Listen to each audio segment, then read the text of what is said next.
सबसे छोटी संख्या के अंकों का योग ज्ञात करो जो कि 14, 28, 36 और 42 से भाग करने पर 8 बचे, लेकिन 64 से भाग करने पर शेष 0 बचे या ना बचे। इस तरह का सवाल अगर आए तो आपको क्या सोल्व करना है। सबसे पहला सवाल देखो, जब से सबसे छोटी संख्या की बात की जाएगी और वो भी कैसी संख्या जो इनसे विभाजित हो रही हो। केवल मैं इतनी अगर बात करूं 14, 28, 36 और 42 से भाग करने पर कुछ ना बचे, तो उसके लिए हम क्या करते हैं 14, 28, 36 और 42 का एलसीएम निकाल लेते हैं।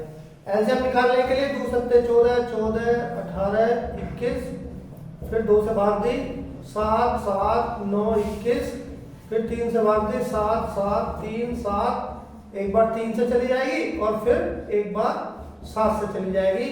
तो 7 या 21 63 दूनी 126 दूनी 252, यानी 252 एक ऐसा नंबर है जो 14, 28, 36 और 42 से पूरा कट जाएगा। अगर क्वेश्चन केवल इतना होता कि इनसे कटने वाली सबसे छोटी संख्या क्या है तो वो 252 होती।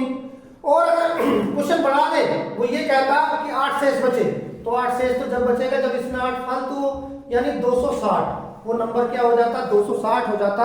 अगर क्वेश्चन केवल यहां तक होता कि सबसे छोटी संख्या जो इनसे भाग करने पर 8 शेष बचे, तो जवाब होता 260। लेकिन अगर ये कह रहा है 64 से भाग करने पर शेष ना बचे, तो आपने क्या करना है 260 में 64 की भाग करके देखनी है, जो नहीं पूरी कट रही है। तो इस सिचुएशन में आप क्या करेंगे 252 के 1 गुने में 8 जोड़ा तो नहीं कटी, फिर इसके 2 गुने में 8 जोड़ोगे तब देखिए कटती है नहीं कटती। 252 का दुगना होता है 504 और 8 512 है। 512 64 से कितनी बार कटेगा 64 अट्ठे 512। इसका मतलब वह नंबर क्या है 512।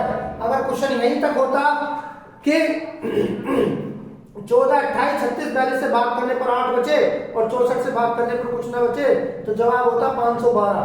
लेकिन उसने पूछा है अंकों का योग, तो इसके अंकों का योग क्या है 5, 6, 2, 8।